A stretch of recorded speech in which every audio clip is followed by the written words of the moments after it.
It's a great pleasure to meet you, sir, and thank you very much for giving us the opportunity. I will start with a direct question. The United States is leading the campaign to combat Daesh in the Middle East. What do you think the United States allies should be doing? Well, our allies are doing a great deal.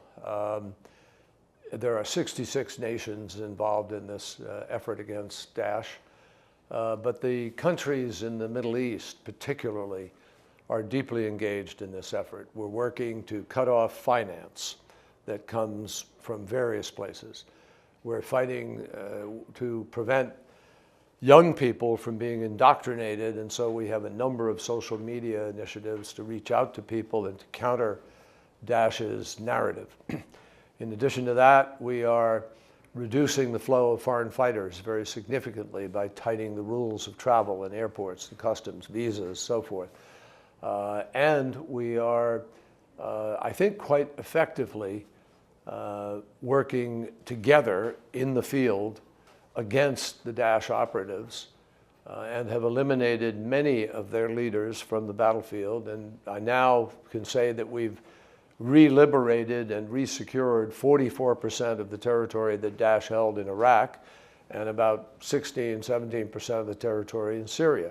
So it's a slow and steady progression, but it's being done carefully so that it doesn't fall backwards as we do it. Given that Saudi Arabia allocates the highest budget to military spending among Arab countries, what do you think the Saudis should be doing more of to help these efforts to succeed? Well, the Saudis are doing also a great deal. The Saudis have been leaders among the nations in the region. As the custodian of the two mosques, I think that the King Salman and the government speak with a special authority with respect to Islam. They are putting together counter-narrative efforts so that they're responding. They are responding, not us, but it's coming from this very important seat of Islam speaking about what the true Islam is about, which I can't do, but obviously King Salman and the court can do. In addition to that, they are on the front lines of effort in the International Syria Support Group, helping to try to shape a political solution to the fight. I think we would ask them, they could do perhaps a little more to help us cut off some of the sources of private finance of money that moves, not the government, but it moves privately. We're working on those things with Saudi Arabia.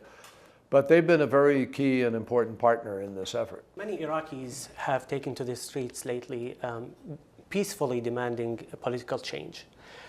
Will the United States support such demands?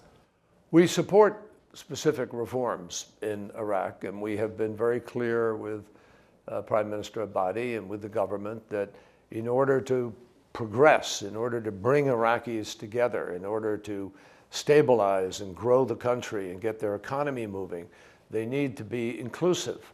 It has to be, every Iraqi has to be represented within the governing process. And I think it's inevitable that you will wind up having moments of tension, as we have seen in the past days. But on the other hand, I think it's worked the process in a way that ultimately works through some of the disagreements and some of the difficulties, and then moves people together, hopefully, in the same direction. So we would encourage Prime Minister Abadi. We have encouraged him.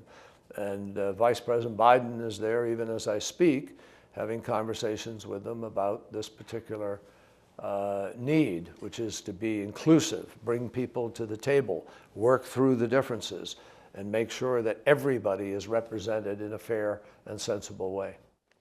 The young generation is the future leaders of any nation. What kind of leaders do you think the Middle East, Arab countries, need in 10 or 15 years?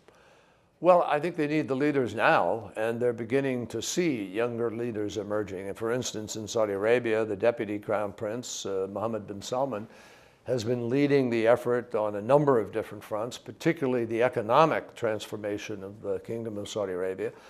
It's a very ambitious plan, it's a very important plan, but I am told that because he is young and he is helping to shape an economic future for people, a lot of young people are excited and rallying around that particular initiative. I think similarly, Crown Prince Mohammed bin Zayed, His Royal Highness in the Arab Emirates, has proven to be very visionary. And together with his brothers, they have really instituted some remarkable initiatives on energy, initiatives on the counter-terrorism front.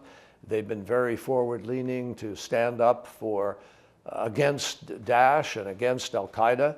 And I think people appreciate that, not to mention what they've been able to do to transform their own economy in the UAE. You spoke of media initiatives to combat terrorism and Daesh. Al-Hurra and Radio Sawa have launched a new initiative called Raise Your Voice. It gives a platform for moderate voices to discuss important issues in the Middle East. How important such initiatives do you think? Very, very important. It's a very important initiative. It is imperative that citizens speak out. Everybody has a responsibility to fight back against this radicalism. And I think that what's important is that people don't feel they can't make a difference. Everybody has an ability to prevent a friend from being seduced by phony narratives, by lies. Everybody has an ability to be able to tell the truth about Islam, to tell the truth about radicalism and terror.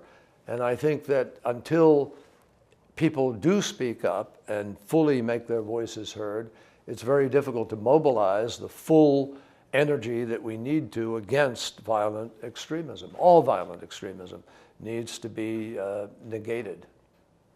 Thank you very much. We really appreciate It's my this pleasure. opportunity. Thank you so much.